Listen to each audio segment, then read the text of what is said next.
Very good morning, everybody. Thanks for joining us today, this morning, this evening, or afternoon, wherever on the planet you are right now.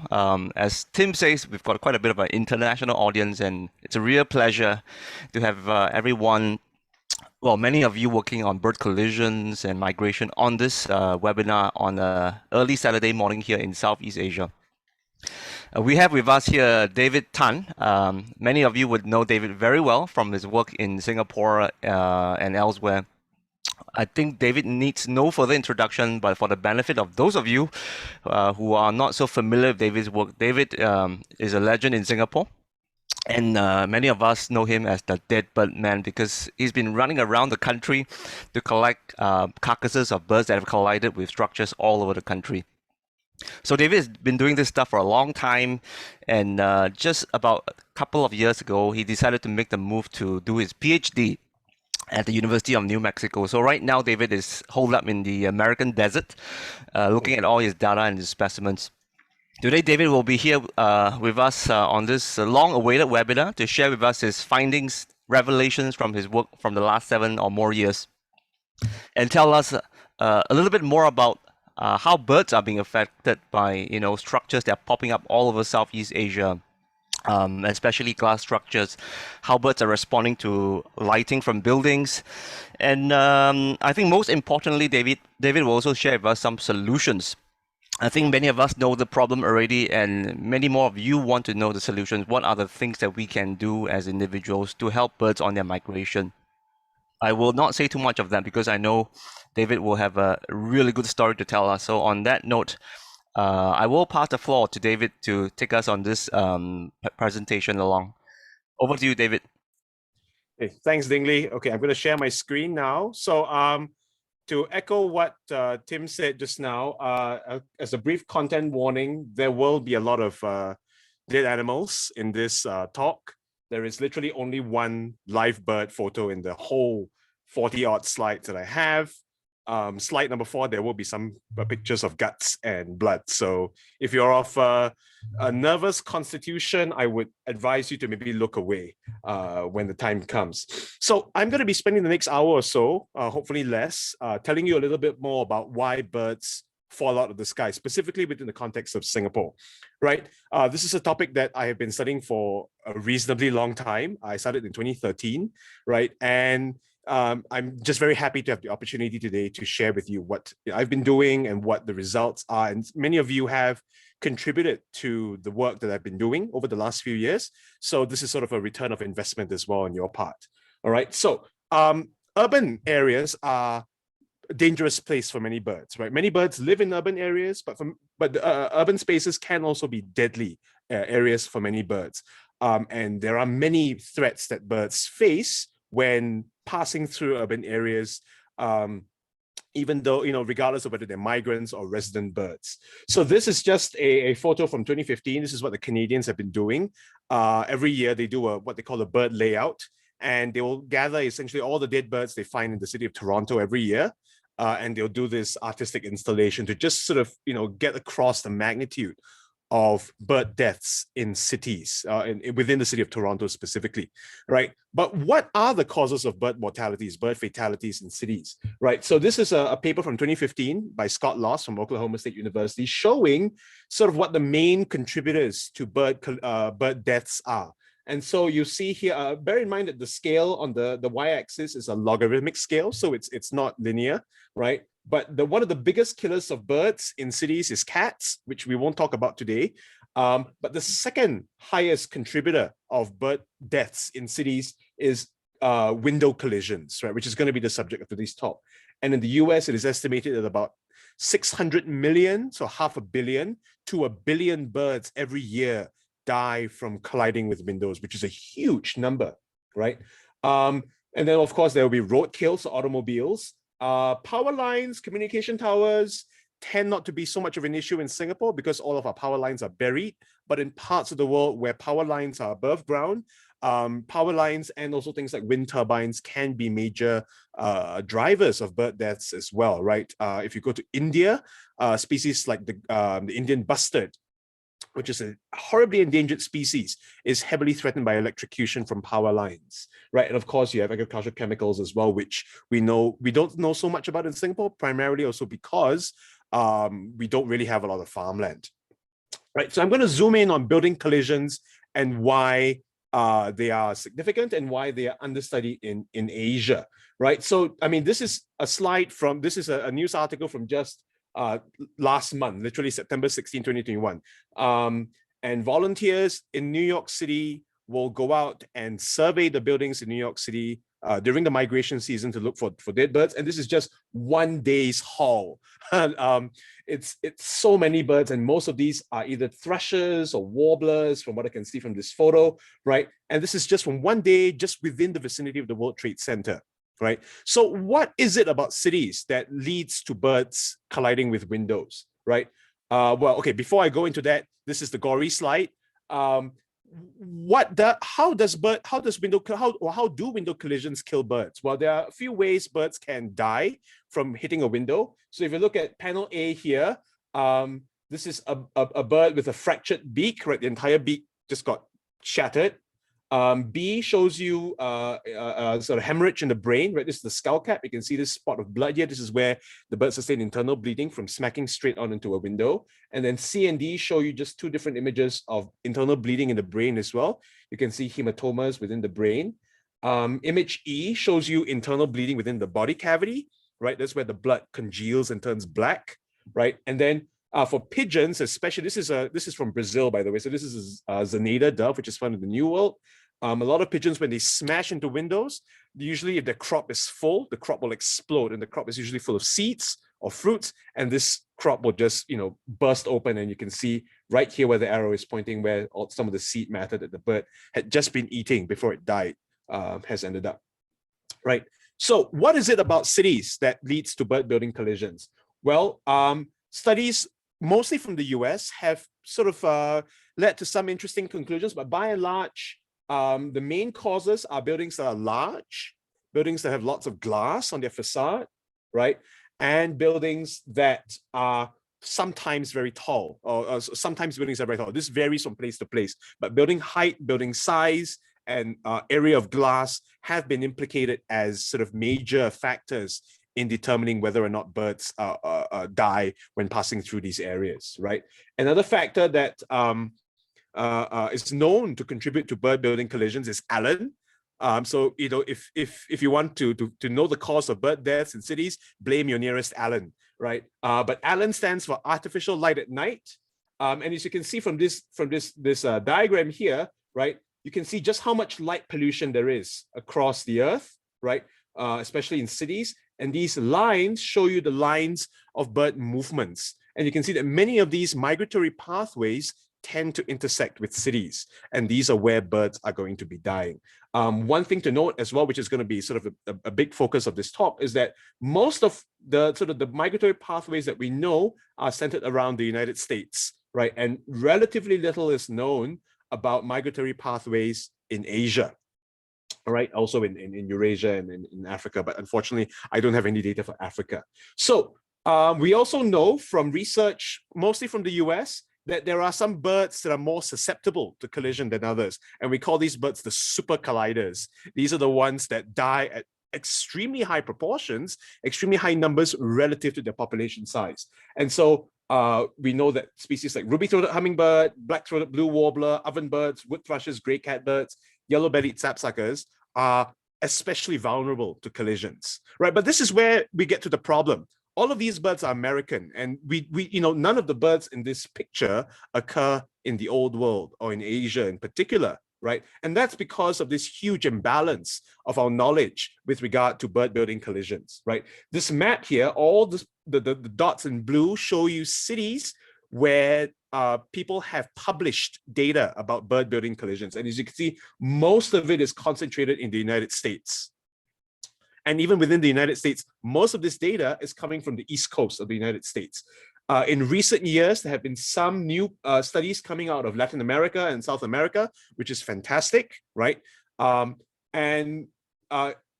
we look at Asia, right, there is a remarkable lack of data on bird building collisions. The dots in orange you see in the Philippines, in Taiwan, in bits of China, and in South Korea as well. These are places where there are ongoing monitoring work, where people are looking for dead birds, but no data has been published yet so far. So this really sort of shows you the state of knowledge about bird building collisions and how, for Asia at the very least, right, what we know about bird building collisions is very much in its infancy, right? And many of these are, places where ongoing monitoring is happening, right? A lot of these monitoring efforts only started within the last 2 or 3 years, right? I know we have friends from the Philippines in this webinar who have just started monitoring dead birds this year. Our friends from South Korea and Taiwan have been looking at dead birds for a few years now, right? And in mainland China, I think dead bird monitoring only started in 2019. So this is a fairly recent sort of growth of environmental interest, and it's something that we will try to encourage over the course of this talk as well, right? So what about Singapore? Yeah, so we've covered sort of the main drivers of bird building collisions, mostly in America. But what about Singapore? And so this is downtown Singapore, for those of you who are not from Singapore. As you can see, it is not unlike many other downtown areas, fairly tall buildings, large buildings of different shapes and sizes, and lots of glass, right? And also Singapore is, I think, the most heavily light polluted city in the world. It is nearly impossible to see the stars in Singapore. Which is a big contrast to when I moved here to New Mexico, where we have one of the darkest skies on the earth. Sorry, the least light pollution in the earth. If you go to the desert, right, where you can actually see the stars at night. It is a huge contrast to Singapore, where the street lights are so aggressively bright that it really blocks out much of sort of celestial light, right? And this is a photo from Tim Copra, who took this image when he was orbiting over Earth in the International Space Station using a DSLR. And this photo will become very important in a few slides' time. So take a good look at it.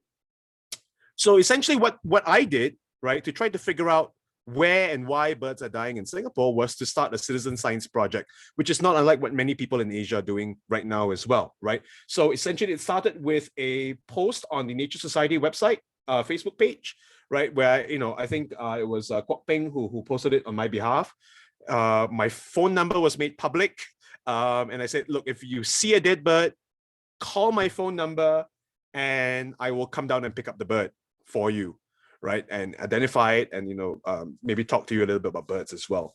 And one thing led to another. From this one Facebook post on 17 November 2013, after 7 years of collecting data, right, as of 2020, we had about 700 dead birds in the freezer, which is a reasonable amount of data, not as large as what the Americans have been collecting, but they can collect hundreds of birds in a single day. But still, this represents sort of data for which there is no precedent, right, especially in Southeast Asia. You can see Dingley here as well, with me looking visibly older in this photograph as well.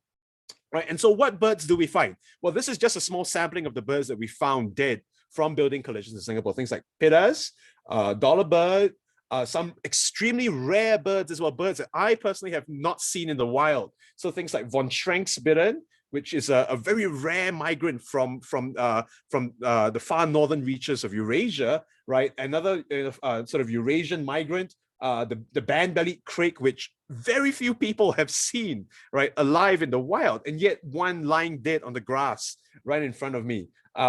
Things like a Korean flycatcher or yellow-rump flycatcher, cinnamon bittern, black-crowned night heron, thick-billed green pigeon, which is a locally endangered species, right? Lanceolated warbler, which I have never seen, I've seen alive once, right? And I've got like 3 of them in the freezer dead, right? Which again shows you how just how many birds are passing through Singapore migration, and how much of it goes undetected as well, right? And of course, I think one of the largest birds in the freezer right now, changeable hawk eagle, which is this bird in the bottom right corner here as well. So essentially, we managed to find a remarkable diversity of species, right? From really small flower peckers to enormous eagles and hornbills, which was very surprising. It wasn't something I expected when I first started this project in 2013, right? And so what are the supercolliders we see in Singapore? Well, primarily they belong to these six categories. Sorry. These two here on the left, these are both resident species. So we see lots of pink-necked green pigeons colliding with buildings. But not just pink-necked green pigeons, but their sister species, the thick-billed green pigeon as well. And their slightly more distant cousins, the emerald dove, which I'll talk about in more detail later on, and the Asian glossy starling or the Philippine glossy starling, which is a very common and widespread species across Southeast Asia. As for the migrants, broadly, there are 4 groups of migrants that we see overrepresented in our data set. The blue-winged pitta, which is this beautiful bird that you're going to see a lot of in the next few slides. Yellow rump flycatcher or Korean flycatcher or tri-colored flycatcher, right? Bitterns, this is just a photo of a black bittern, but we see lots of bitterns. All 4 Asian species of bitterns, right? Von Schrenk's bittern, cinnamon bittern, yellow bittern, and black bittern. Black bittern being also a very rare species, right? It's only seen maybe once or twice a year during migration. And black-backed kingfisher, really, really small and beautiful kingfisher, but loves to knock into glass for some reason, right? And where are these birds occurring? Well, we've mapped out where we found these dead birds across Singapore. And this is what the sort of the distribution map looks like. But therein lies one of the major problems that we faced when sort of running this study. If you look at this map and where the points are clustering, you would be, forgiven for concluding that, okay, maybe there's something going on here and there's something going on here. Maybe this is where the birds tend to be gravitating towards and where they tend to be dying. Unfortunately, this is more or less the function of sampling bias, right? Because this cluster here, where my mouse is pointing to, this is the National University of Singapore, where I used to work, and where there are a lot of people looking for dead birds and who, if they see a dead bird, would immediately report it to me, right? And this area here is the downtown area where Kaming, who I believe is in this call as well, ran essentially a sort of a monitoring project with the building managers of the area as well. So these are 2 areas where the sampling coverage has been especially high. But in all of these other areas where you see sort of sporadic discoveries, and this is the Nanyang Technological University, where there's also a lot of people looking for dead birds as well. So because of this, right, citizen science approach, our sampling is not even,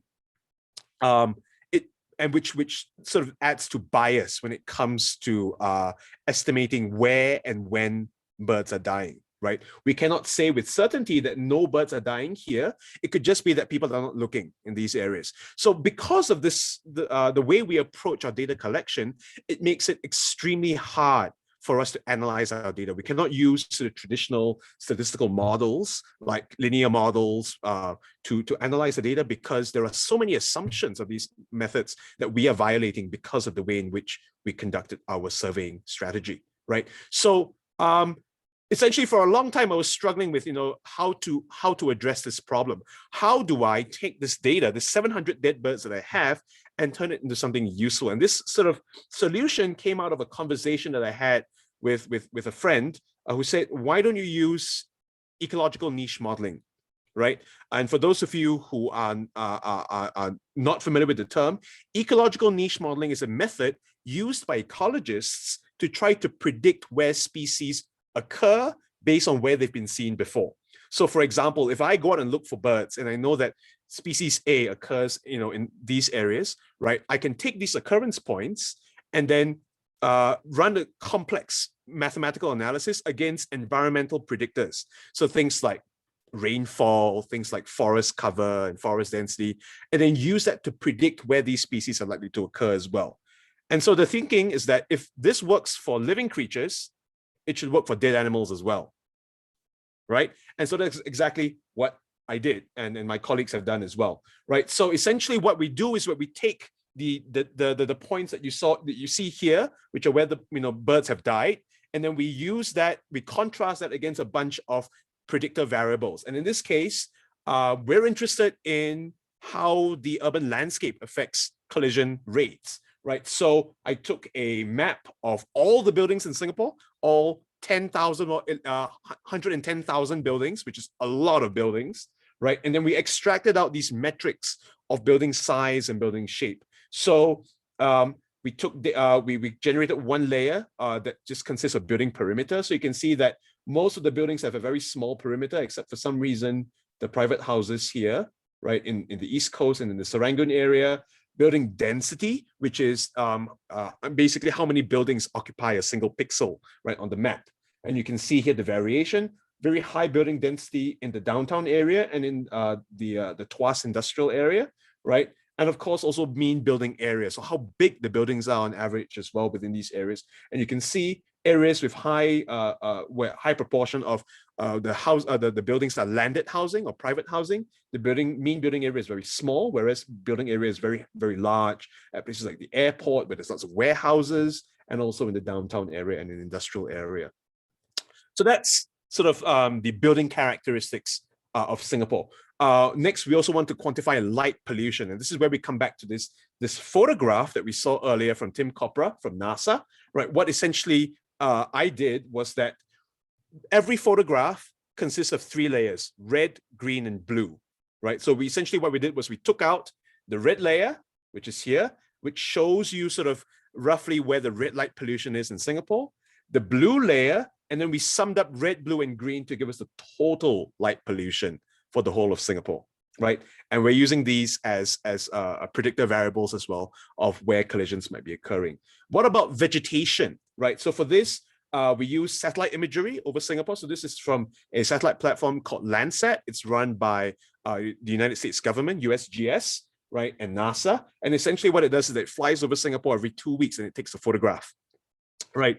And it doesn't just take a photograph, it takes a photograph using multiple light spectra, essentially, right? It takes a photograph not just in red, blue, and green, but also in ultraviolet and in infrared.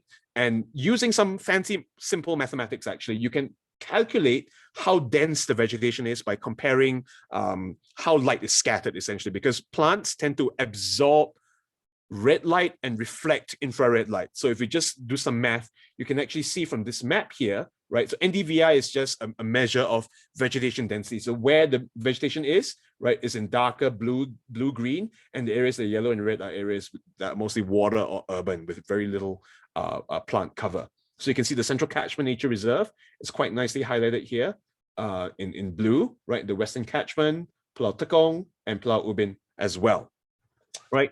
So using all these, jumping ahead of myself, using all these variables, what we did was essentially we overlaid, right, where the collisions are or have been, right? And then we compared it essentially against these environmental layers to see whether or not we can find any correlation between where the collisions are occurring and, the environmental parameters that potentially underlie these collisions. And so I'm going to jump straight into the results, right? For the blue wing pittas, and we also threw in some hooded pitta as well, since they also occur as dead birds in Singapore, right? The results are quite surprising, right? So the model, this is the model output that you see here, sort of predicts that most of the dead birds or most of the collisions will be occurring in this downtown area here, also along Orchard Road and along Geylang, right?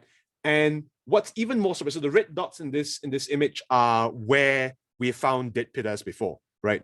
Dead pittas that have collided with buildings. And the main variable that's underlying this model is actually blue light pollution. This is really, really, really surprising because very few studies around the world have identified blue light as a predictor of building collisions. Most of the studies from America have found that it's mostly total light pollution or red light pollution that drives building collisions in birds. We are one of, I think, probably the second or the third study in the world to have found that blue light is a major driver of collisions in birds. I think the other one is a recent paper last year or this year from China, where they essentially lit up mist nets with different colored lights, and they found that nets that are lit in blue light tended to attract more migratory birds.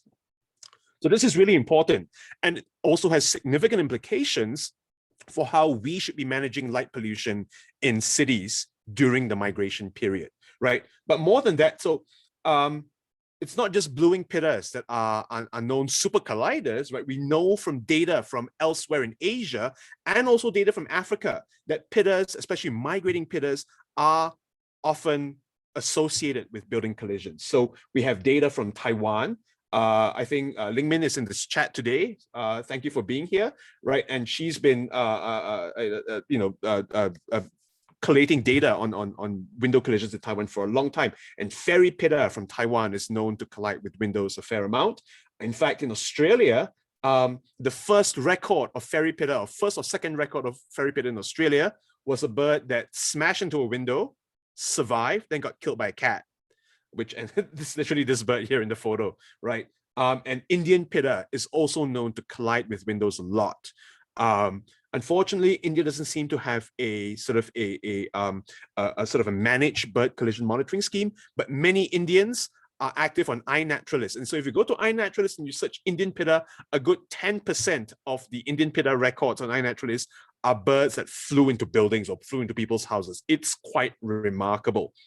And we know also the African pitta does knock into windows once in a while. So they migrate along the tropical belt of Africa.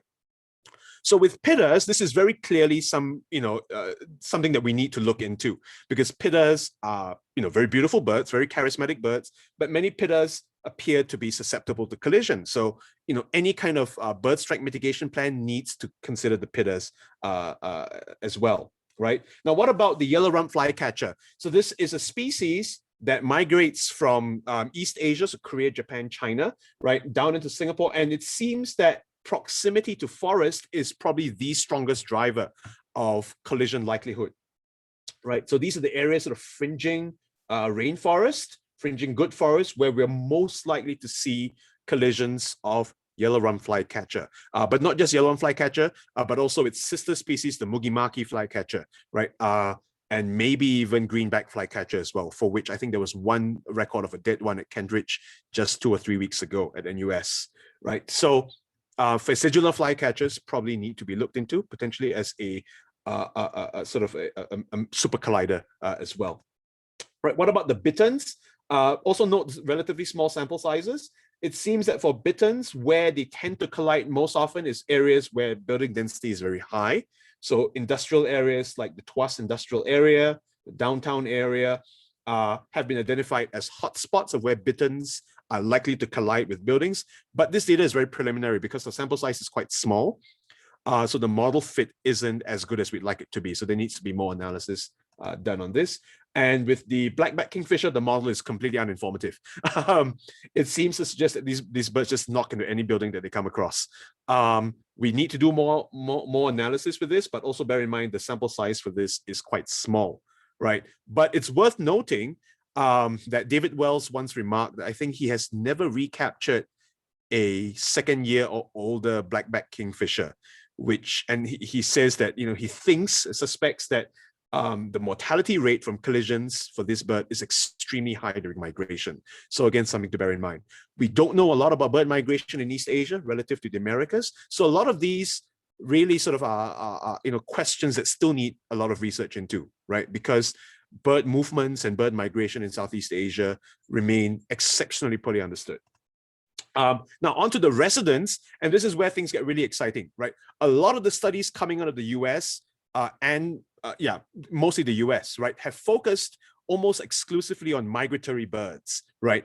But because we're in the tropics, where the diversity of non-migrants is also relatively high, we also see non-migrants or resident birds colliding with windows at fairly high frequencies as well. So this is a hugely overlooked area, right? And in fact, the drivers of bird building collisions for non-migratory birds are very, very different from that of migratory birds. For non-migratory birds, it seems like it is the vegetation, right, or the geographical distribution of vegetation that is the main driver of collision likelihood. In the case of the pink-necked green pigeon, it is mainly areas that are close to forest. So forest proximity is the strongest predictor of bird building collisions for the pink-necked green pigeon. So you can see these areas like Bukit Timah, Bukit Panjang, which are near to forest, Kentridge, where there's forest all over here. These are the areas where we are most likely to see pink-necked green pigeons colliding with buildings. Similar for the emerald dove, slightly different phenomenon we see here, but fundamentally the main driver of emerald dove collisions is actually vegetation density at broad scales, at very coarse scales. So these areas here that have very high levels of vegetation density due to, sort of maturing secondary forest, these are areas where we'd expect to see a lot of emerald dove deaths. And the reason why these two results are very important, right? Sorry, dead bird dissection.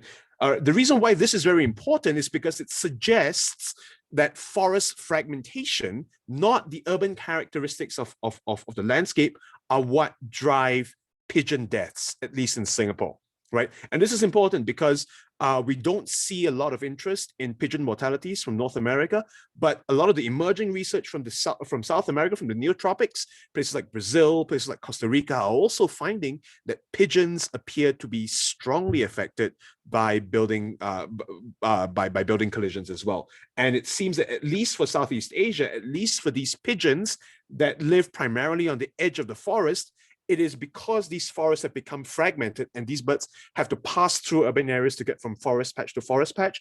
That's why they're knocking into buildings, right? As they move from patch to patch, they encounter buildings with high amounts of glass, and that is where and when collisions will occur, right? For emerald dove, for example, we see them, we usually see them, bird watchers, we usually see them within the forested areas like the Central Catchment or Pulau Ubin, but we found dead ones in this Bedok, Tampines, Serangoon, Gardens by the Bay, places that are not actually very near forest at all.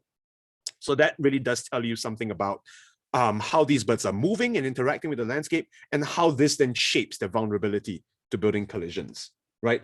So what are the challenges that and the limitations of this sort of approach towards studying bird building collisions? And this is more targeted at the listeners who are themselves involved in bird building collision monitoring as well, right? Now, I mentioned small sample sizes, and that's really not because that there aren't a lot of dead birds. There are a lot of dead birds, but one of the biggest problems that we face is trying to identify the cause of death.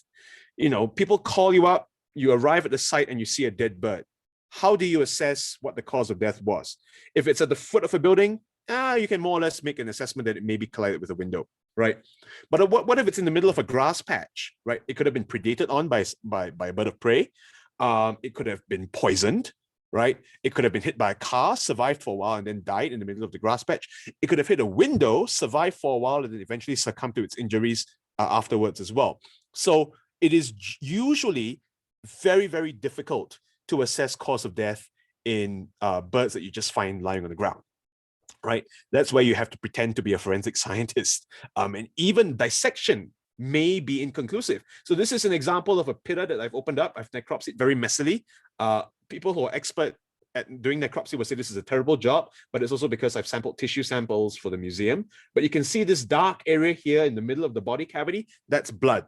That's congealed blood, right? And when you see this kind of pattern, right, of internal hemorrhage, right, it could be because that a bird, the pitta hit a building and it suffered internal bleeding, or it ingested some rat poison, right? Rat poisons, like what's the poison called? Some classes of rat poisons are known to cause hemorrhaging. Sorry, the poison is called warfarin. Warfarin is a widely used rat poison, and it's known to cause hemorrhaging. So can you actually tell just by looking at this whether or not the bird died from a building collision? No, unfortunately not, right? It is genuinely very difficult to assess cause of death. Now, we also suffer from relatively high disposal rates of carcasses. So when using citizen science to monitor for dead birds, you have to account for the fact that some birds will not be detected. If a brown bird dies in a dense patch of grass, there's a very low chance that anyone's going to see it, right? Which, if you look at the supercolliders we detect in our study, most of them are either very colorful or very big, right? Which lends itself automatically to a detection bias, right? Are we undersampling, underdetecting small brown birds? It is entirely possible that is the case, right? Also in Singapore, cleaners are very efficient, right? And any dead birds very quickly get swept up and thrown in the bin, and that's data that's gone, right?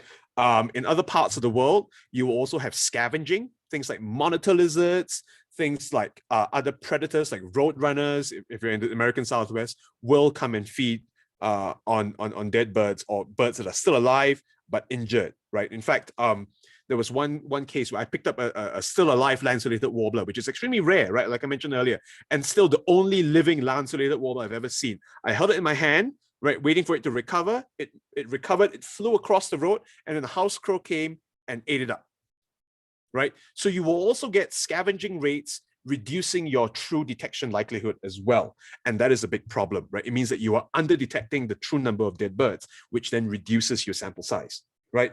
And of course, citizen science as a technique is heavily dependent on science communication. It requires you to constantly put out the message that you are looking for dead birds, you are looking for people to help you look for dead birds as well. And constant reinforcement is needed, which can be very, very exhausting. It requires constant concerted effort to maintain as a long-term project, right? Another thing to note as well is that, the analysis that my colleagues and I ran, right? Getting these environmental layers is not easy, right? Singapore is lucky that we have a very active OpenStreetMap community that has been mapping the whole of Singapore independently without government funding, right, on their own. And they've been quite on the ball about it. I think an independent assessment by the NUS School of Design and Environment found that it's about 90% accurate or 99% accurate, which is great. Very few cities in the world have this level of data resolution. And so if you're doing this in Taipei or in Manila, you may run into challenges with trying to get environmental layers, useful environmental layers, to run your analysis. And of course, publicly available data, if and when it's available, may not always be in a usable format. And to illustrate this, I will talk about one of the things that my colleagues and I are working on literally right now to try to improve our models. One of the variables that we were not able to account for in our early analysis was building height, right? Do taller buildings kill more birds? And the problem is, how are you going to get building height data for Singapore? That's very, very difficult, surprisingly difficult, right? A lot of the information about accurate building heights are kept secret because of national security reasons, right? Even then, a lot of the data sets, the building height is coded in very weird ways that make it very hard to use. So I think in late 2019, early 2020, the government came up with this software called OneMap 3D, which essentially consists of building polygons for almost every single building in Singapore.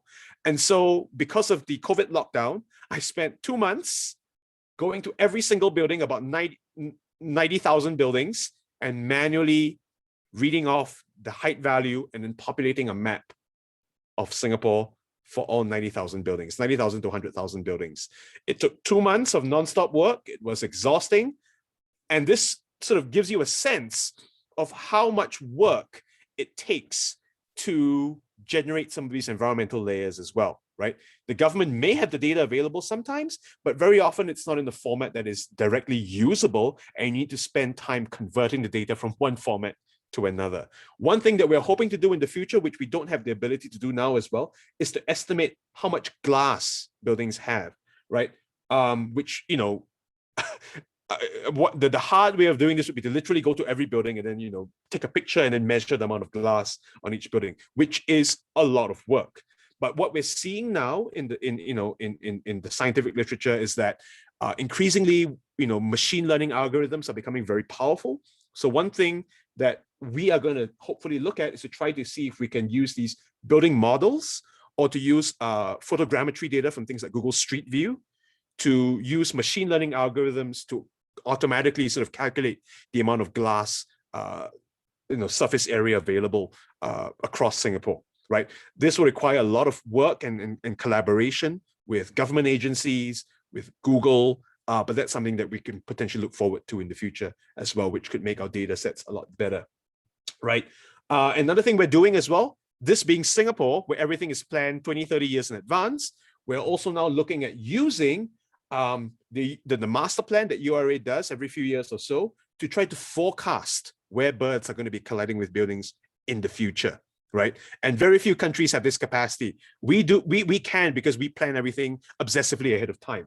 So based on the master plan, for example, we can forecast how vegetation density is likely to change within the next 10, 20 years, right? You can see here, Tengah Forest is in the process of being cleared. So Tengah here in 2018, still mostly intact, but by 2030, we don't expect much of Tengah Forest to be left. And so this is sort of how we are forecasting, the future by using what we know from the present, right? And then projecting that into the future to see how the future will look like in terms of building size, building height, vegetation density, light pollution as well. So I mentioned earlier that blue light pollution is a major driver of blue-wing pitter collisions. And one very worrying development that we're seeing now is that we are now in the process of switching from red sodium vapor lamps, right, street lights, to LED lights. And LED lights, because they essentially throw out white light, the fraction of blue light pollution that you're going to be seeing in Singapore is going to go up by a lot.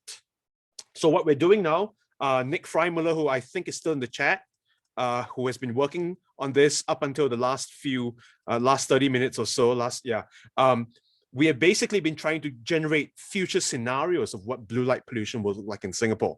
So this is a raw blue light pollution map from 2016, showing you what blue light pollution looks like more or less now in Singapore.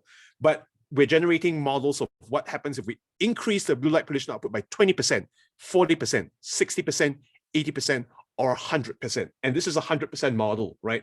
If we, to be more precise, if we put out as much blue light pollution as we do red light pollution today from our sodium vapor lamps, this is what we expect the blue light pollution landscape to look like in Singapore within the next 10, 20, 30 years, right? And this will have major consequences for bird-building collisions. So literally this came out of Nick Freimuller's computer like 40 minutes ago, right? For blue-wing pitters, the most updated model, again, shows that blue light pollution is a major contributor to building collisions with this species, right? And if we project this in the future, we increase the collision threat by about 50%, and we see that the collision risk just goes up all over the island, right? We're going to see more building collisions as a result of the way in which we've changed our blue light pollution output. So this is something we have to think about very carefully, right? The upside of LED lights is that we can actually we can tweak the output light spectra for many of these street lights. So one thing we can consider, right, at the national level is that during the migration months, right, so September, October, November, so now literally we can tune down the lights to a much warmer light spectrum, color spectrum, to prevent these collisions from occurring. Right, these are very real interventions that we can do as a result of the data and the analysis that we've run on the data that we've collected. Right, and even further in the future, this is something that the Americans have been doing over the last 5-6 years and with great success, is using things like weather radar and using things like weather satellites to predict how birds are going to be moving. So you'll know when the peak of the migrant movement is going to be happening, and then you can introduce your mitigation measures to specifically coincide with this period of time where migrants are moving through the area. So this is literally today/tomorrow's forecast by the Cornell Lab.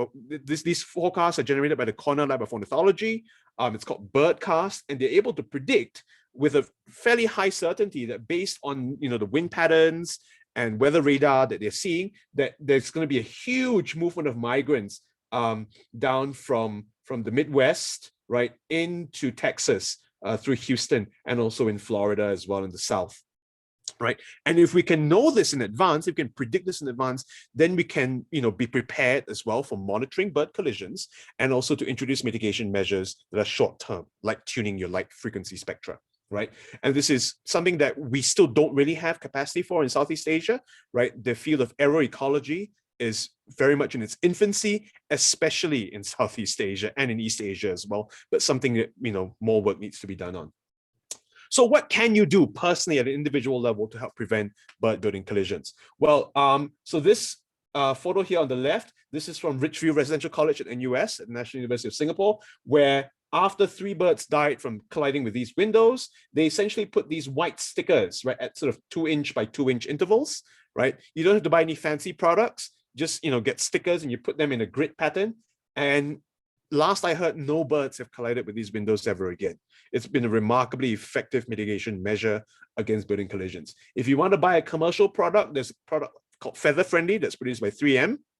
That does the exact same thing. But the thing is, you have to put these stickers on the outside of the window. So if you live on the 30th floor, it might be a bit challenging to do that, right? But if you're on the ground floor and you want to sort of protect your windows from bird collisions, this is a fairly simple intervention, right? Slightly more elaborate implementation of this is what has been done at the University of British Columbia, where they literally just turn their windows into art. right? And you can see this beautiful pattern, right? And so long as your point density is denser than a 2-inch by 2-inch grid, it'll be effective, and it will result in a significant reduction of bird and glass collisions, right? This was at Commonwealth Secondary School by Mr. Jacob Tan, the biology teacher there. After birds collided with these glass doors at the computer lab, he essentially just put some glass frosting, cheap glass frosting on the glass, and it has also helped to reduce bird collisions there as well. So these are simple measures that you can do at an individual level, within your home, within your workplace, to help to mitigate against bird building collisions,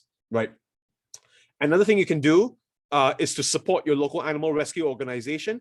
Organizations like ACRES are doing amazing work, right? Rescuing these victims of building collisions.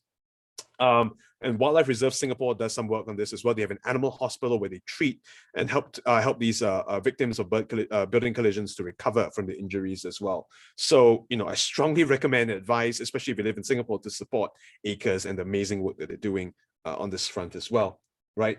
At the broader scale, right, one thing that would be useful to do would be to essentially be an advocate for bird safe buildings. So if you are an architect or you work, in some way with people who design buildings, right, bring this up as something, to talk about, as something to be considered when you're designing buildings, right? How can we incorporate bird safe measures into buildings even before the building is built? Or if the building is already built, how can we improve the bird friendliness of these buildings, right? If you work at a university, talk to your administration about making your buildings bird safe. If you work with government, right, bring this up when you're discussing discussing planning, right? Urban planning, building design as well. These are all very important things that need to be thought about moving forward. And this is where we can have real impact, right, on how bird-friendly buildings can be, not just in Singapore, but across the region as well. Right now, I'm going to spend a bit of time sort of sidetracking, right, to talking a little bit about why collecting dead birds is important. Not just recording where the birds have died, but actually picking up the specimen and sending it to a natural history museum, right? Dead birds are especially important in this day and age. We are still living through a pandemic, right? A pandemic that most likely arose from a disease jumping from an animal into a human.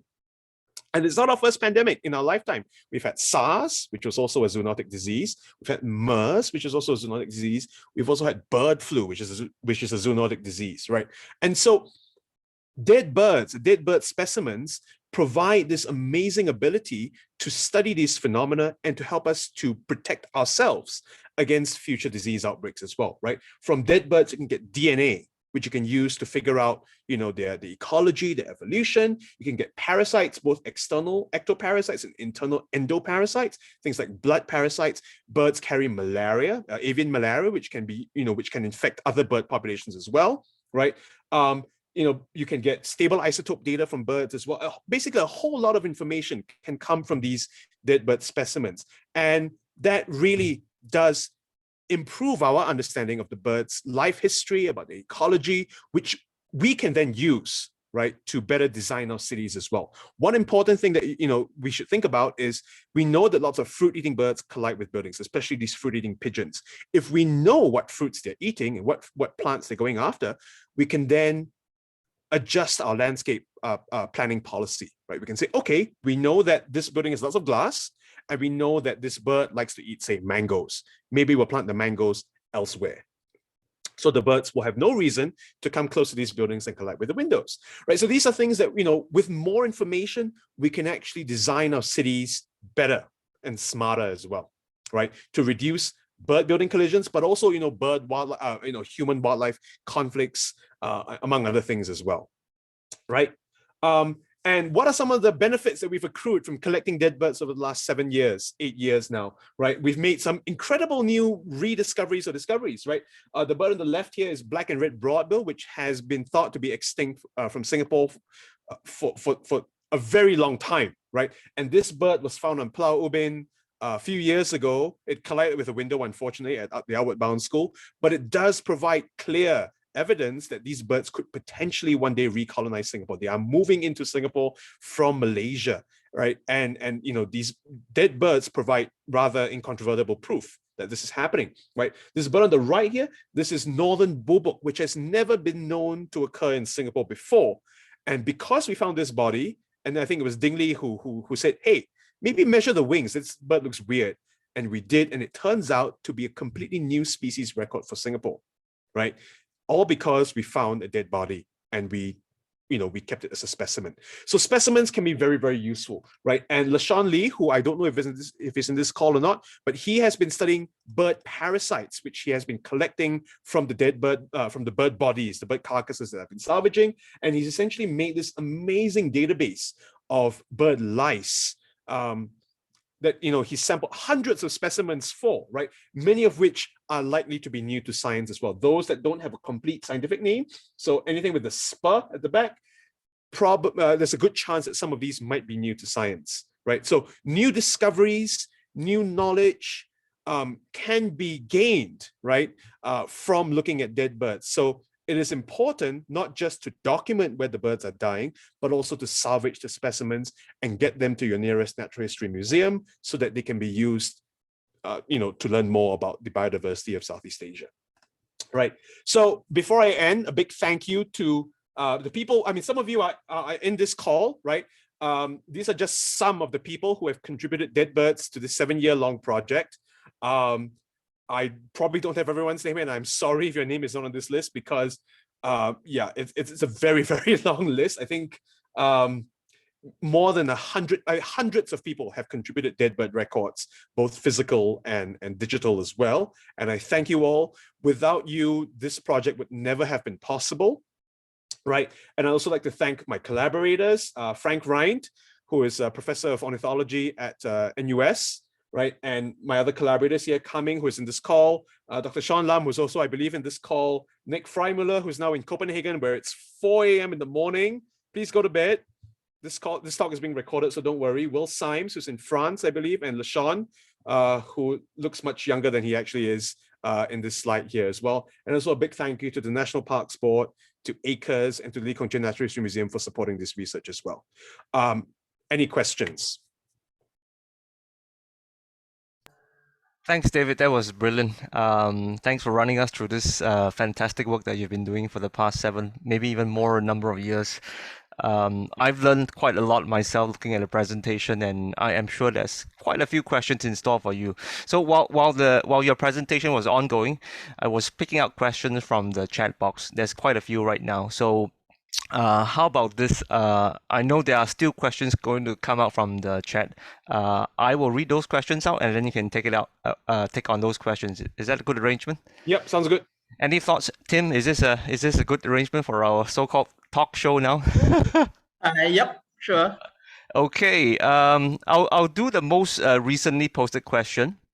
And then we'll go a little bit back in the chat, because I know that questions have been shared even just when David was starting to present. Yeah. So the first one comes from David, your collaborator, Janina from the Philippines. And Janina asked, when collecting dead bodies of birds, how do you choose which ones to keep and send it to the museums and which one not to?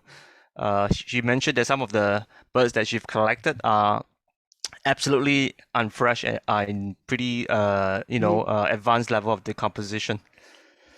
So it varies on sort of your capacity at the museum as well, right? Obviously, we'll try to keep the more fresh specimens, the ones that are intact, the ones we would try to keep and preserve as study skins and also for tissue samples. So personally, when I skin the birds, we'll preserve a skin, we'll take heart, muscle, and liver. We also take parasites that drop out as well, among other things, right? But if the bird is badly rotten, one thing you can possibly do at the museum is to skeletonize it, if it's still skeletonizable. But if it's in really advanced states of decay and it's just smelly and full of maggots, maybe just leave it there to rot. Let nature take its course. But, aside from study skins, you can think about preparing a skeleton as well, which can also be very useful for research. Right. I think, Janina, you had another question about. She does. She had one question on your data set. She asked whether if your GPS, collisions. right? Yeah. What do you think? What do you think about that? Yeah.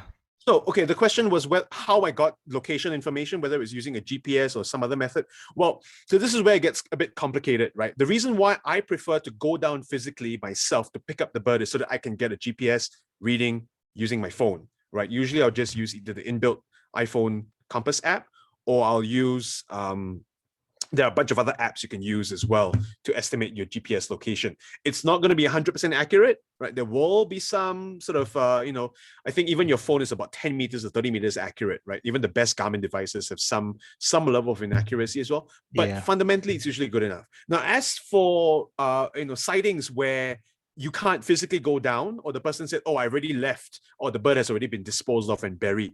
So how would you estimate the GPS coordinates? So this actually is surprisingly challenging because not everyone knows what GPS is, right? So the best way to do it is to say, open up Google Maps, which more or less everyone has on their phone, right?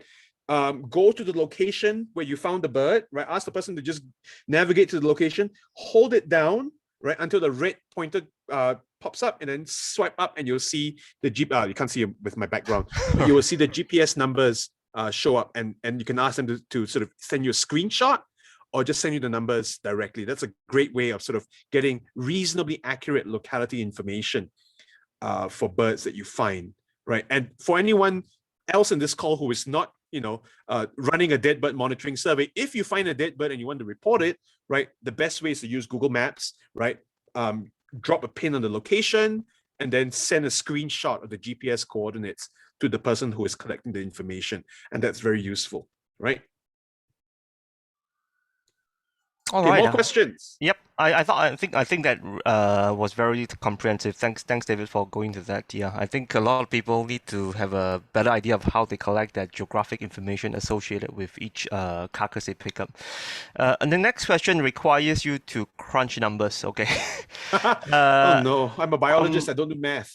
From Ming Chuan. Okay, this one is about your views on how many birds actually die from collisions in Singapore each year. What's your take on this? We genuinely don't know, right? Because the problem is we don't know what our disposal and scavenging rate is.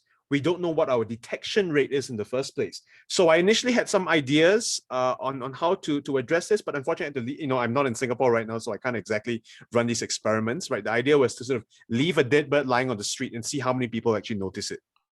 Right, and that's a good way of addressing sort of detection rate. And you can have small birds, big birds, colorful birds, brown birds, right? And to see how many people actually turn to look at the bird, that can sort of give you a sense of how detectable different birds are. But the problem is we don't know the detection rate of certain birds, right? So we don't know whether there's any detection bias. We don't know whether certain areas are undersampled or maybe the people living in woodlands just have no idea that we were collecting dead birds over the last 7 years. It could entirely be the case, right? And we also don't really know sort of the rate at which dead birds are being thrown away. Some areas are more aggressively cleaned than others, right? Areas such as factories will have armies of pest control and cleaners patrolling the area to get rid of any sort of foreign objects. And so these are areas where your detection rate is likely to be very, very low. So in order to improve your detection rate, right, this requires a lot of work. You have to talk to cleaners, to pest control, to more people. And really the only way to overcome this is to essentially make your study much smaller scale. So this is the trade-off, right? Most of the studies, I'm going to go back to some of the earlier slides where I talked about, one second. I talked about what's been going on in the US, right? And what the Americans have been doing, right? They've been doing amazing work, but most of their studies have been on fairly small geographical areas. So the average sort of study plot that the Americans have been looking at have ranged from about 4 to 21 buildings. That's not a lot of buildings, right? Because the number of buildings that they survey are relatively small, they can catch more of the birds before they're disposed of or before they're scavenged. But the trade-off is that they're not able to survey the entirety of the city, right? They don't actually get they don't have the ability to sort of capture the true variability of the entire city. Whereas our approach is, okay, we're not going to survey 1 building or 21 buildings. We're going to survey theoretically 110,000 buildings, right? Which allows us to capture a lot more variability at the cost of sacrificing our detection rate. So one thing you can do personally, if you want to, improve the results or the data is to then organize a monitoring scheme for your own building, your own workplace. Talk to the cleaners, let them know that if they find a dead bird, contact you directly so you can go and pick it up and send it off to the National University of Singapore. Or, talk to your friends, organize a roster, maybe Monday, Wednesday, Friday, you do a 7 a.m. walk around the building, and then Tuesdays and Thursdays, someone else does a 7 a.m. walk around the building to look for dead birds. Could be done. But of course, because we're in Southeast Asia, and it seems like the sort of the number of migrants that pass through are lower than in the US, right, in the northern temperate areas, you'll have many days where you just do a walk around, there'll be nothing. You have to get used to the disappointment. It's not like, if you're in New York City walking through on early October, hundreds of birds, you won't have enough paper bags to store everything, right? Whereas if you do it in Singapore, you're more likely than not to get very little results.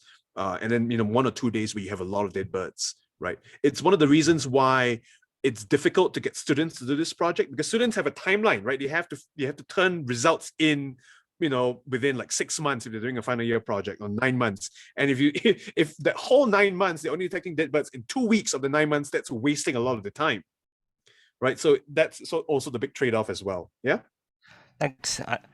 David, I'm going to give you a mega question. I'm going to bundle 2 questions together, and I would like you to also share with the audience a little bit about nocturnal migration of passerines. Okay, so Alfred's got 2 questions that needs a bit of your brain power. Alfred is asking, he says that there seems to be more collisions observed during southward or autumn migration as opposed to spring migration. Do you think it points to different routes being taken during spring migration? And the first question, a question that's more relevant to the height of migration in relation to the height of buildings.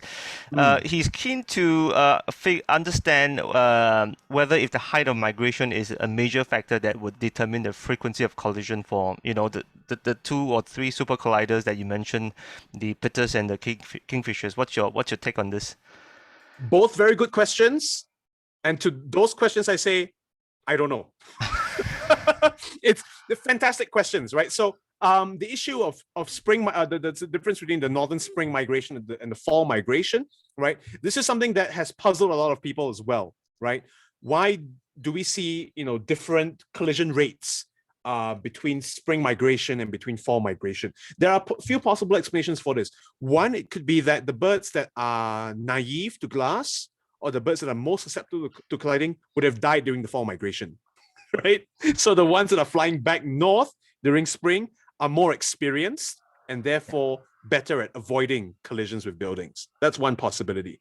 Another possibility is that, yes, potentially birds may be adopting a different migration route, right? And we do see this with some birds in the United States as well. If I'm not wrong, black-pole warbler, one of the warblers, takes a very different migratory route back north compared to its route south. Do we know any? Do we have any data on this for birds in Southeast Asia and East Asia? The answer is not really, right? Migration pathways of birds in Southeast Asia and East Asia are extremely poorly understood.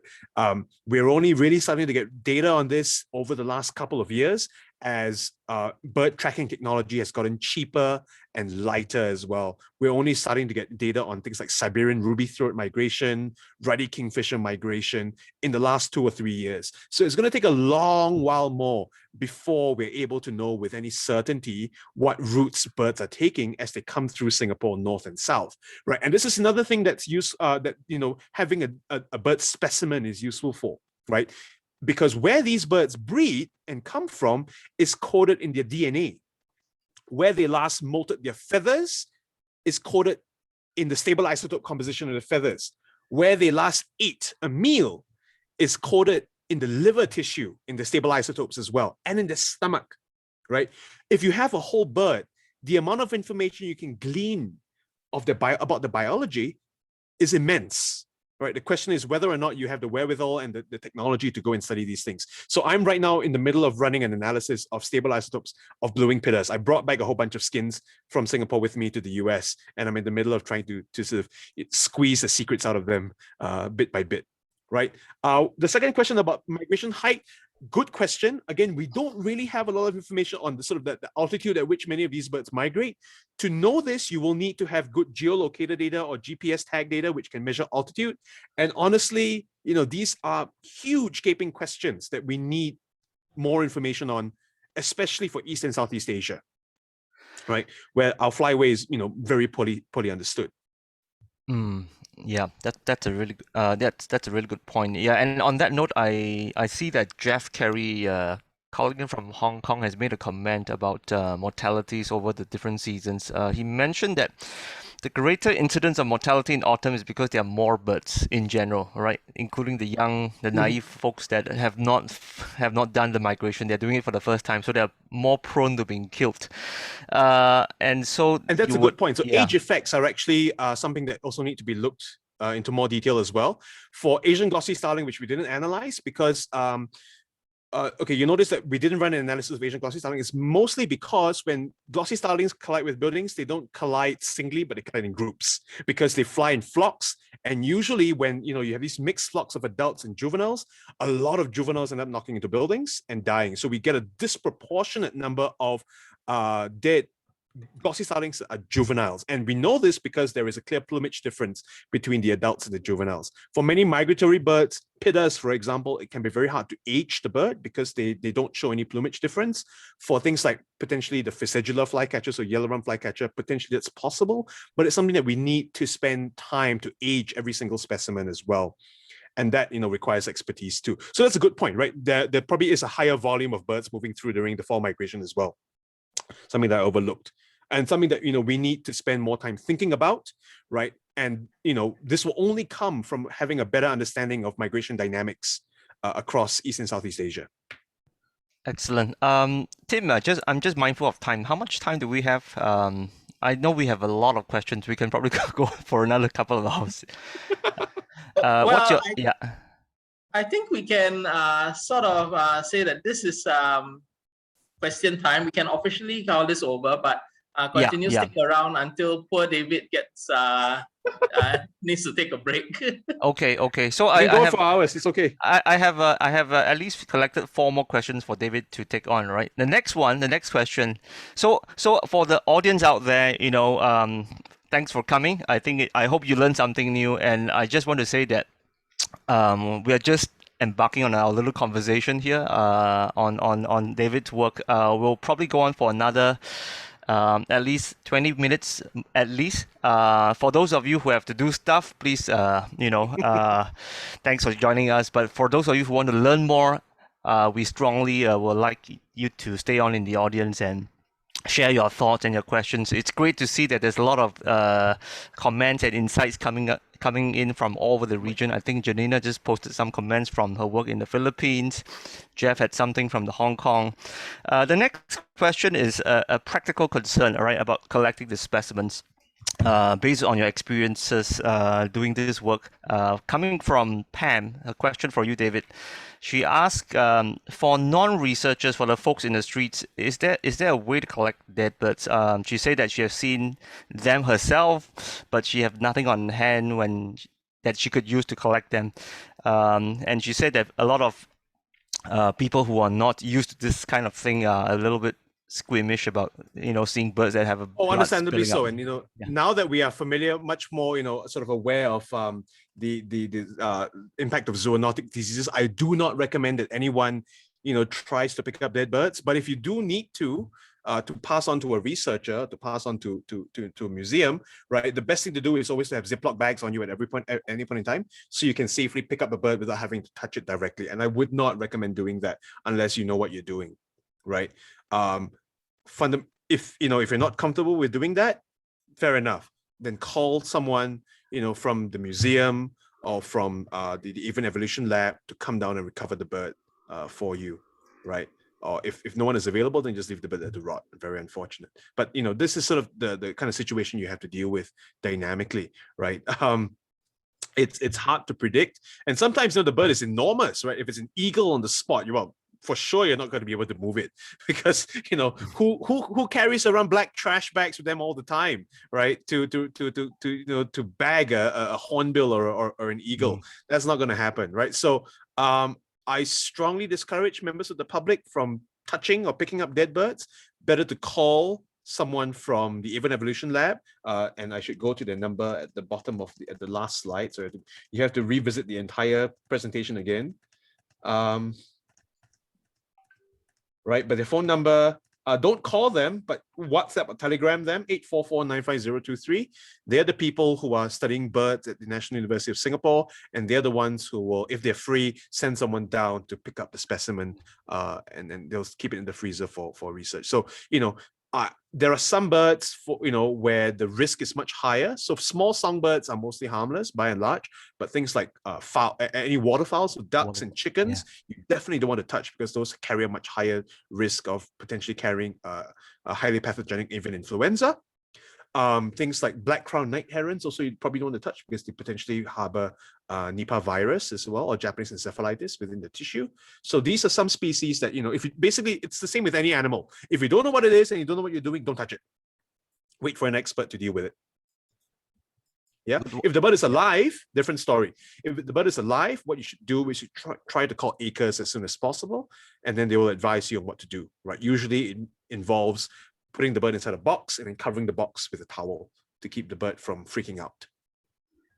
Okay. Until someone can come and rescue it. Yeah? David, I hate to say we are stretching you in all directions. You're asked to give your insights as a scientist, as a communicator. The next question comes to you. We want your insights as a science communicator. Oh boy. In terms of how you want to tell people about this this conservation issues. This is a question coming from Sean Tan, I think.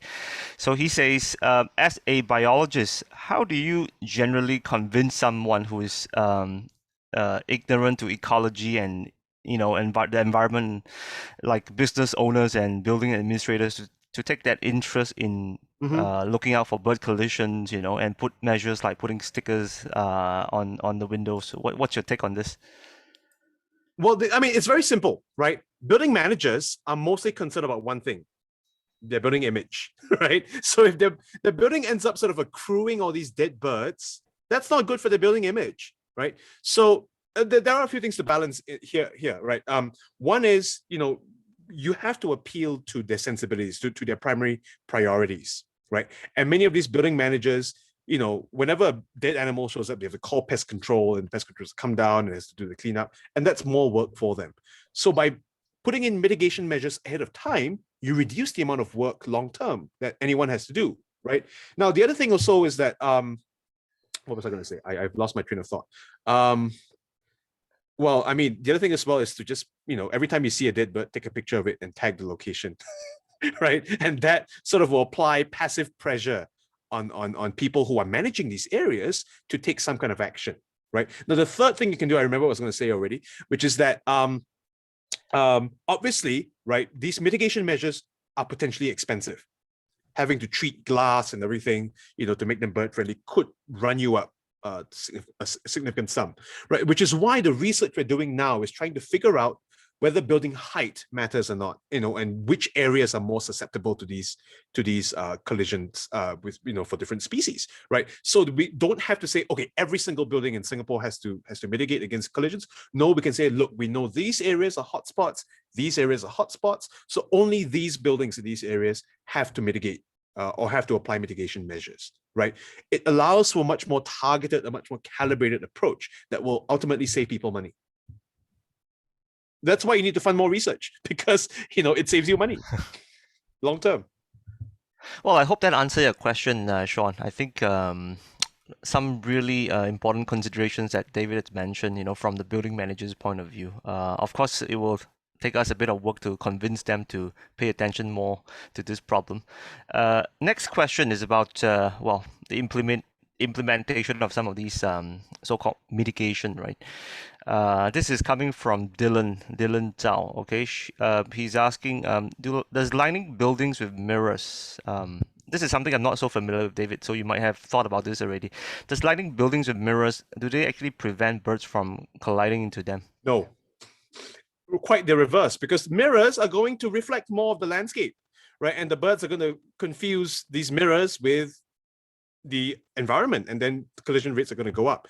If anything, we want to reduce the reflectivity of many of these glass surfaces, hence the stickers, right? Hence the decals, right? And these decals had to be placed at a density that's sufficient to break up the reflection of the ambient environment. So it is important that when we introduce mitigation measures, they are sort of geared towards addressing how birds perceive the urban environment. This is really, really important, right? So knowing how, what species are most susceptible, most vulnerable to collisions, and knowing how they interact with the environment is really important for designing effective measures to mitigate against this. So which is why we need to study these collisions, not just in the US, and then take American solutions and transplant it here. We need to develop solutions that are tailored to the species that occur in our part of the world, right? And this is a very important point, right? Americans have done a lot of research on this, which is great, but fundamentally they're targeting their solutions towards wood warblers and New World thrushes, which are not species that we have here. Yeah, they don't have pitters, for one, and no vestigial flycatchers either.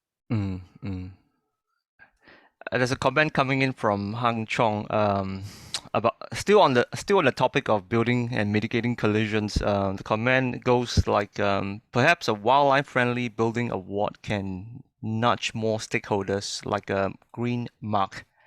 So this is a good point. In fact, the one big irony is that many green mark buildings are notorious bird killers. Many of the most green and environmentally friendly buildings in Singapore, like the Art, Design and Media building at NTU. Do I have a picture of it? I do. Hang on one second.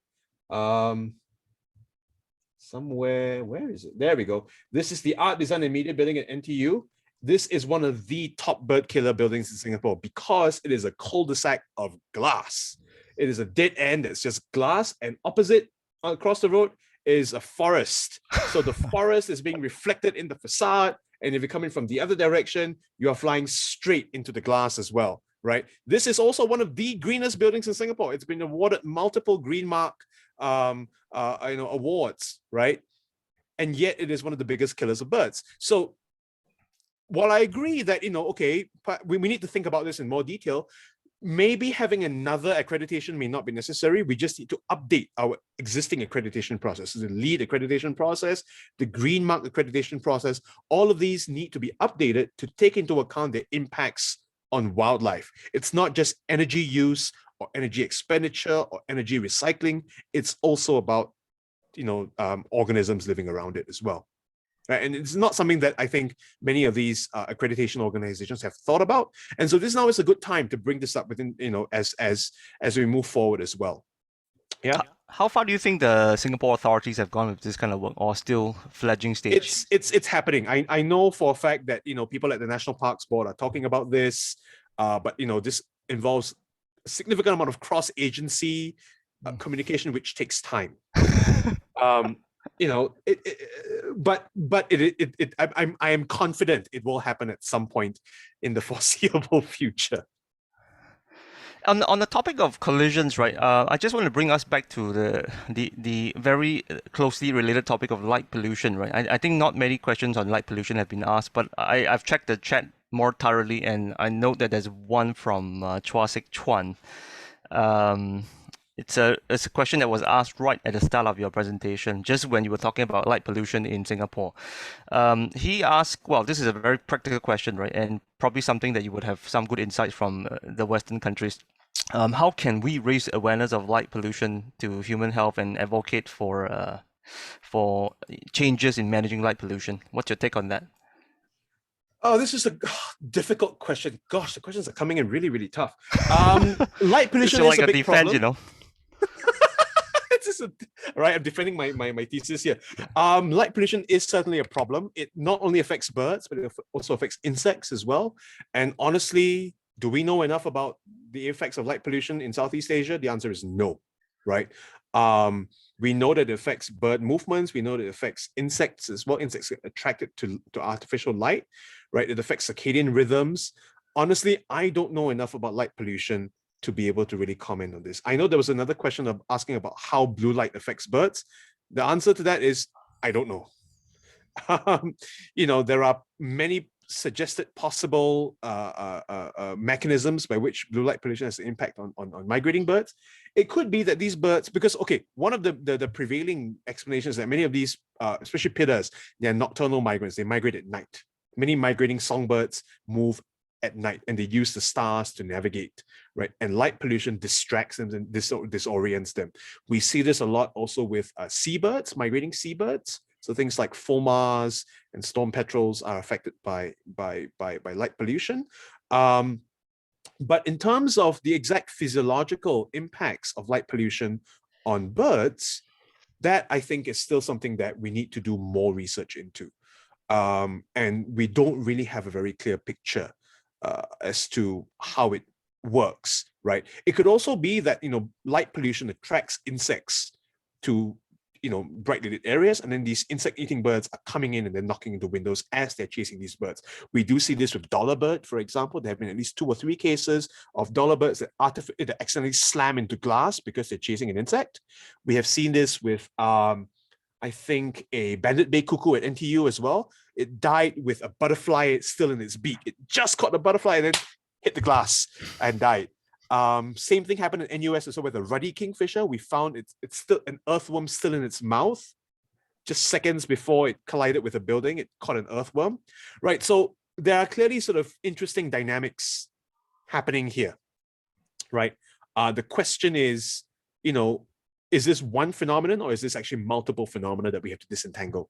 And it's very complicated. Unfortunately, I don't have a good answer to this, but all I'm going to say is that we need more research.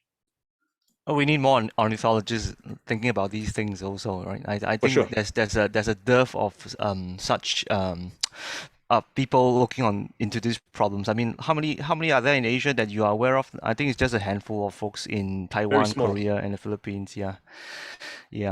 There's a whole line of management-related questions awaiting you right now. Let me take on the next one. Okay, now we've talked about buildings, we've talked about light pollution. Now we are going into solar panels. There's a question on solar panels installations coming from Aaron Chan.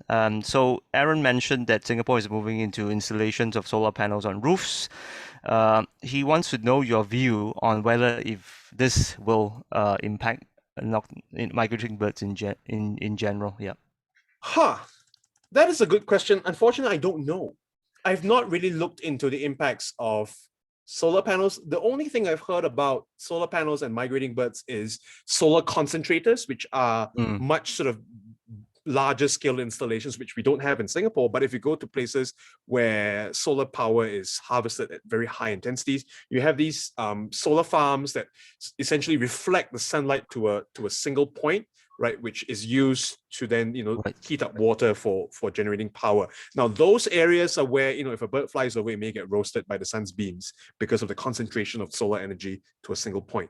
But by and large in Singapore, most of our solar panels are sort of single arrays that don't, as far as I'm aware, reflect a lot of light. This is a good question, but one I don't have any answers to because unfortunately I don't work with solar panels. Certainly something that we could study moving forward, or that if anyone is interested could go and look into. But by and large, I do not foresee solar panels having a major impact, at least in Singapore, on bird mortalities in general. Right, these are probably going to be more severe more severe negative impacts in places where solar power is harvested in a more intense fashion. Sounds good. Tim, I have a suggestion. I'm thinking of changing the format of the conversation. I wonder if it would be more interactive if we actually get folks to show their faces and talk on the screen. What do you reckon? Should we do that? Sure, no problem. You can unmute yourself and put your face on if you think. I have a suggestion. Shall we invite members of the audience to raise their hands, if they raise their hands, I take it as if they have a question, then we can go to them. So in the meantime, I'll still go on with the questions in the chat, because there's still quite a few. But for those of you who want to add a comment, I know there's a lot of brain power and expertise from the audience right now, from the region, across the region. So if you want to add a comment in person, please feel free to do that by just using that little icon for reaction. If you click on the reaction button, there's a little raise hand button. So if you do that, Tim will pick you up and invite you to say a couple of words. Yeah. Now, the next question, still on the topic of mitigating collisions or mitigating the impacts of birds, getting killed by buildings and all that. This is coming from Alan. Well, you flagged Alan earlier on, so I guess Alan comes back with a question. Alan, Alan asks, now this is something again that I've never thought about, but I believe nothing that you've not thought about on these things. Has any buildings tried using sound waves to deter birds from colliding with them? I think Sound waves.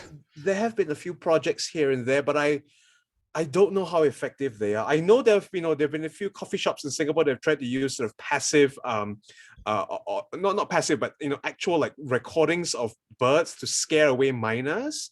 The problem is that they use like Eurasian sparrowhawk and other non-native species, these calls, and so it's not effective at all, right? The birds have no idea what they're listening to. Aside from music, I think I've heard of at least one project that's trying to use sound waves to deter collisions, but I don't know how effective those are. And honestly, that sounds way more expensive than just treating the windows with stickers, which sounds much more sort of cost effective, right? It sounds like it could have side effects that we don't yet understand. And it also sounds like, it could take up a lot of electricity. It's going to take, maintenance of that is going to be much more expensive as well. So honestly, I mean, sure, but it does sound like more sort of, yeah, it sounds fancy, but maybe there are simpler solutions that could fancy be more and expensive, right? Yeah. Okay, and another one, still on the same theme of mitigation and collision avoidance. And I think this question is probably long due because I was expecting someone to ask this earlier on in the conversation.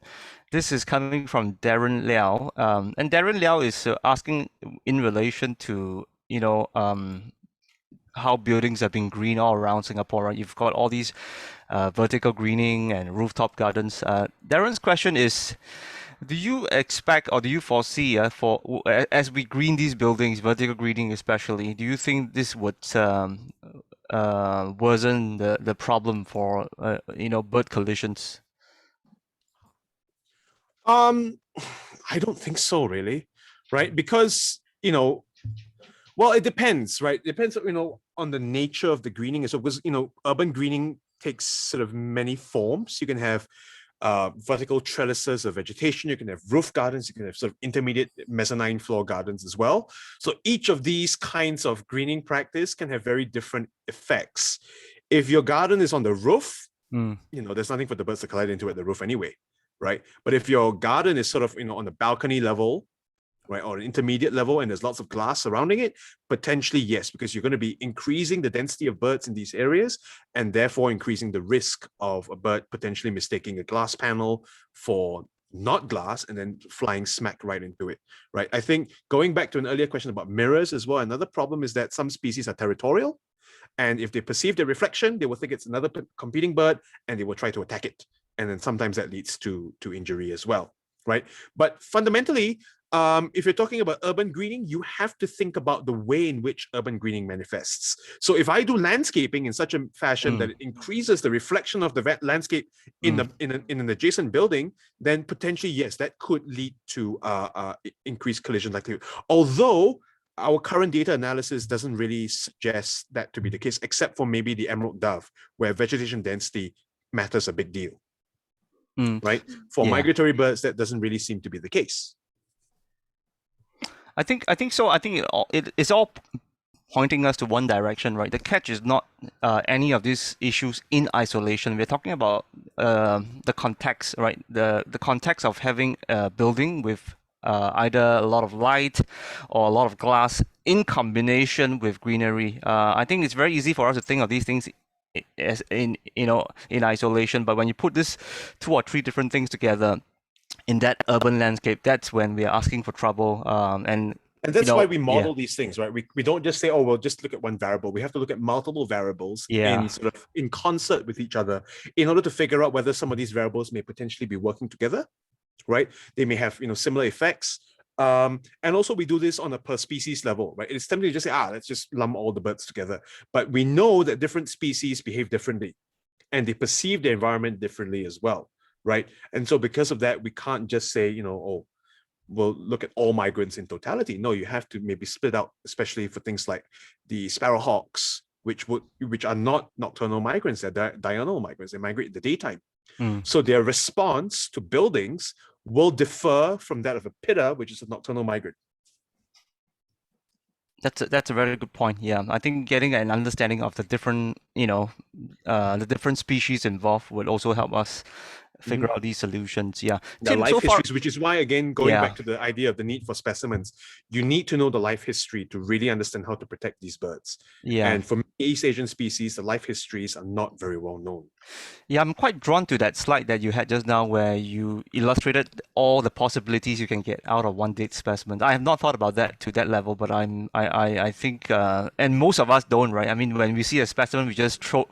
If we're not scientists, we just throw it away. But if we are particularly interested in one dimension of the science, we'll think a lot about that. Okay, the location or parasites, but I think it's pretty amazing to realize how much information we can get just out of one bird about its life, its ecology, genetic questions can be answered as well.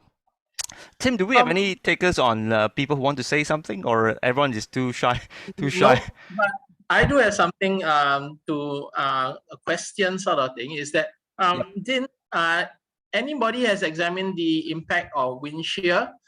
Reason why I ask is because the first bird strike I actually observed was actually in the 80s, where the sparrow, in fact, was actually flying next to the building. There was a wind, the wind suddenly changed direction, and it basically blew it against the building, and I think its neck snapped, because then it fell to the ground dead straight off. So it was quite a bizarre. That's a fantastic question, right? And so it again goes back to the question of spatial scales. The analysis that I've run so far has been a very broad spatial scale kind of analysis. And so things that happen at very fine scales, where individual, sort of fine scale wind patterns could potentially be driving individual bird behavior. I don't have any data on that, right? We do know that weather patterns do affect collision rates as well in the US, right? So if there's a big storm that's moving through the landscape, there'll be a front that drives the birds away from the storm, or the birds will try to avoid the storm as well. And that could lead to movement patterns that could increase collision likelihoods, right? So that is a fascinating question. That's, I think, something that again, it speaks to just how poor an understanding of bird movement ecology we have, right? Of course, the question is, how can we investigate this as well? We can't put a bird in a in a wind tunnel and just blast it with wind and see how it smashes into glass. That's not going to get ethics clearance. But still, it does point to how, when we model these things, right, you can be modeling them at very different spatial scales. So if you have, for example, a wind model, and you have a pretty decent sort of model of how the birds would behave, you can then use that to sort of predict how birds would behave under different wind circumstances as well.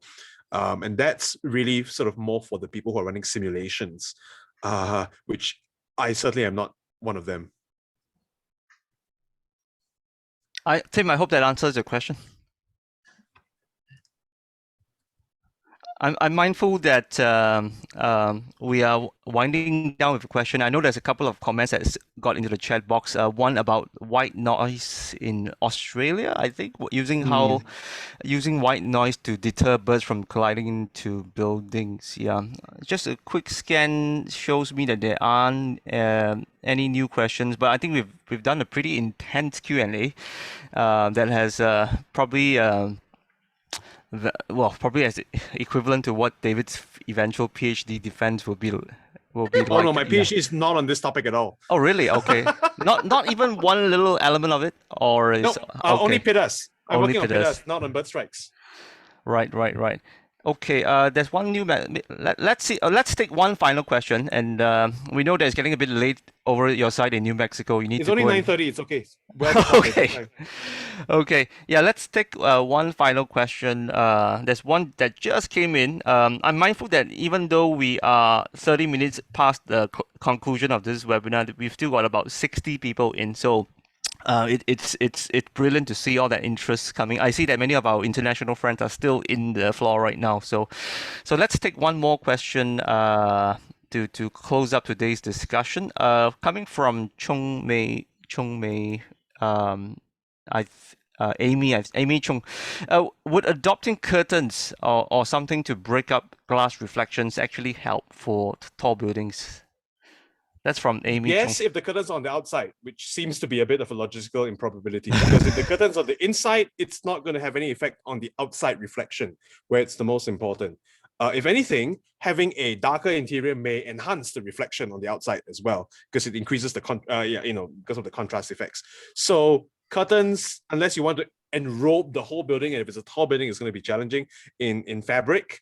That might be challenging, but there has been an interesting project. This wasn't actually done to reduce bird strikes.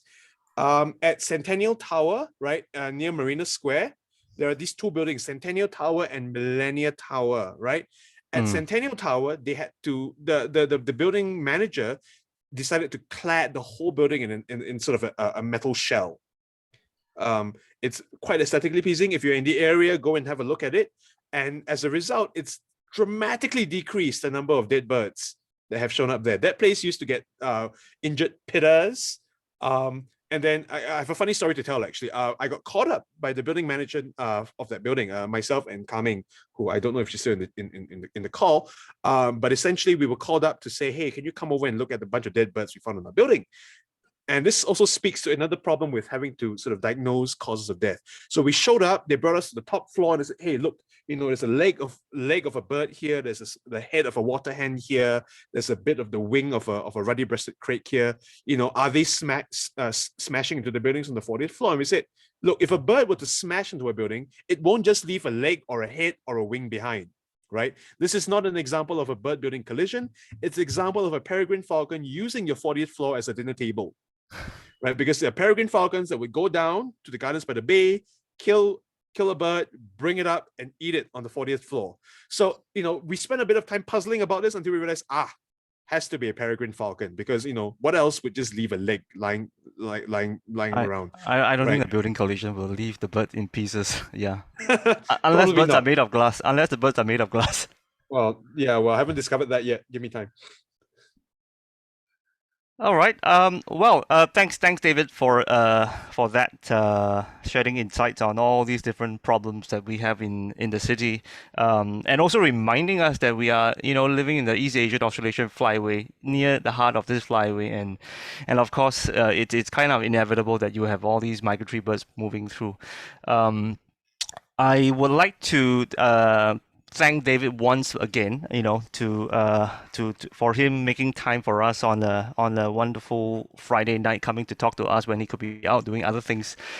I don't know what you guys do in New Mexico on a Friday evening, but I think my dissertation proposal. Well, I hope the questions that was thrown in by the audience would help you to even think a little bit more about these problems, Yeah. Mm-hmm. And I think that was a brilliant presentation, excellent insights on so many of these things that many of us are kind of superficially aware of. For many of you out here in the audience who are probably thinking about these things for the first time, I hope you learned a lot from David. David's talk, I had I gained quite a lot of insights, especially his recent findings on blue light and how that is affecting birds. I'm mindful that there could still be questions, so if you have questions, feel free to put them in the chat box, because we can collect those questions and respond to you through email or something like that. So that's really nothing more from my side. I really enjoy myself. I usually won't wake up so early, but I make an effort to get up earlier than usual on a Saturday morning to learn about these things. So thanks once again, David, for running us through bird building collisions in Singapore and taking a deep dive into many of these things about buildings that we don't think about. Yeah. Any comments from you, Tim, before we close up this morning session for lunch? Oh, I think you're muted. No, nothing really, but thank you all for attending, and on behalf of Nature Society, thank you very much for attending, and also for especially all the regional participants from all around the world. If you are not a member, well, basically the NSS ORG website, you can actually join up. We do all this and other things, and when the place opens up, we'll restart our walks and other meetings. Okay. One final comment from me, yeah, and also a small note for David.